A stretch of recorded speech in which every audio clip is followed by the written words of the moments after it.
25 अप्रैल 2015 दोपहर 11:56 नेपाल की धरती अचानक हिलने लगी।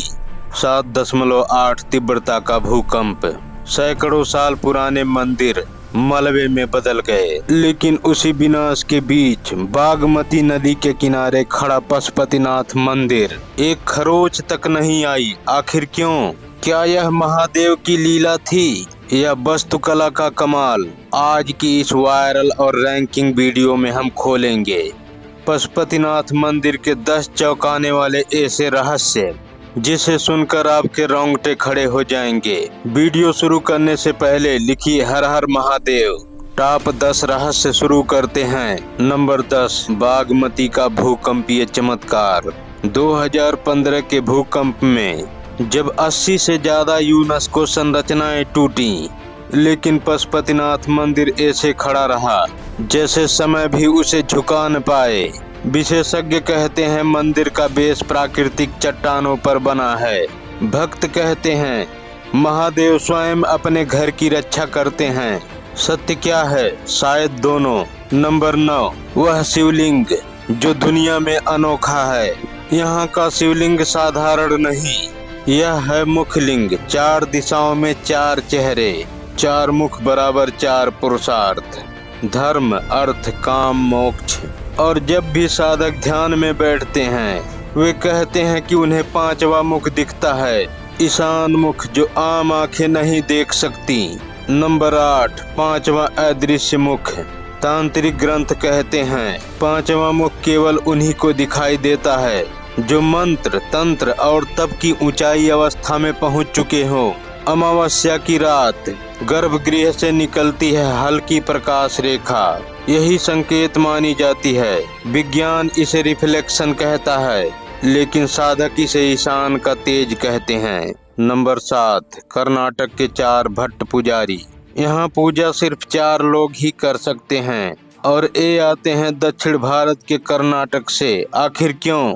क्योंकि इनकी वंश परंपरा में हजारों साल पुरानी वैदिक शैवागम शिक्षा चली आ रही है और कहा जाता है कि शिवलिंग की ऊर्जा इतनी तीव्र है कि हर कोई इसे छू भी नहीं सकता। नंबर 6, अखंड दिव्य ज्योति। मंदिर के पास एक कक्ष में एक दीपक सदियों से जल रहा है जो कभी बुझा नहीं, कभी कम नहीं हुआ।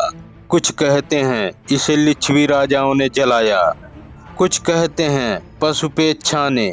सच क्या है आज तक पता नहीं। नंबर 5, 100 से अधिक शिवलिंगों का रहस्य। एक ही परिसर में इतने शिवलिंग क्यों? तांत्रिक मान्यता, हर शिवलिंग एक ऊर्जा बिंदु है और मिलकर बनाते हैं एक विशाल ऊर्जा मंडल। यही कारण है कि यहाँ बैठकर साधना करने वाले कहते हैं यह स्थान सामान्य नहीं, अलौकिक है। नंबर 4, काठमांडू का तांत्रिक संसार। काठमांडू को तंत्र का हिमालयी त्रिकोण कहा जाता है।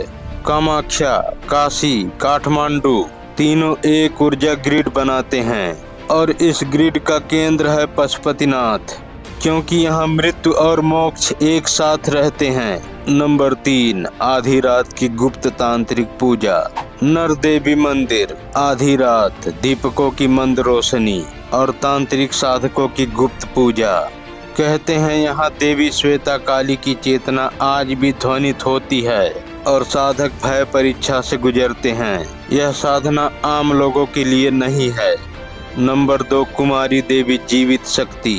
एक छोटी बच्ची जिसे देवी की तरह पूजा जाता है। कुमारी का चयन तांत्रिक और आध्यात्मिक संकेतों से होता है। 2015 के भूकंप में पूरा शहर हिल गया, पर कुमारी के घर में एक दरार भी नहीं आई। कहते हैं देवी स्वयं सहारा देती हैं। नंबर 1, मृत्यु का द्वार और मोक्ष का मार्ग। पशुपतिनाथ का सबसे बड़ा रहस्य, मंदिर के सामने ही खुला शमशान। यहाँ अंतिम संस्कार को मोक्ष का प्रवेश द्वार माना जाता है, क्योंकि शिव वह है जो मृत्यु और जन्म दोनों का स्वामी है। इसीलिए कहते हैं पशुपतिनाथ को सिर्फ देखा ही नहीं जाता, उन्हें अनुभव किया जाता है। आखिर मंदिर पहुँचे कैसे? भारत से नेपाल जाने के लिए कोई वीजा नहीं चाहिए, बस पहचान पत्र। हवाई मार्ग सबसे आसान। त्रिभुवन एयरपोर्ट से मंदिर सिर्फ 5 किलोमीटर। सीमा पर सुनौली, रक्सौल, काकरा भिट्टा। भीड़ सबसे ज्यादा शिवरात्रि, तीज, सोमावती अमावस्या। गैर हिंदुओं का प्रवेश मुख्य गर्भगृह में नहीं है। काशी, कामाख्या और पशुपतिनाथ तीनों मिलकर बनाते हैं भारत नेपाल का रहस्यमय आध्यात्मिक त्रिकोण। लेकिन एक रहस्य बड़ा है, क्या शिव ने सच में काशी बसाई? क्या ज्ञान वापी के नीचे प्राचीन शिवलिंग मौजूद है? अपनी राय वीडियो को लाइक करके, चैनल को सब्सक्राइब करके हमें जरूर बताएं और कमेंट में जय पशुपतिनाथ, हर हर महादेव जरूर लिखें।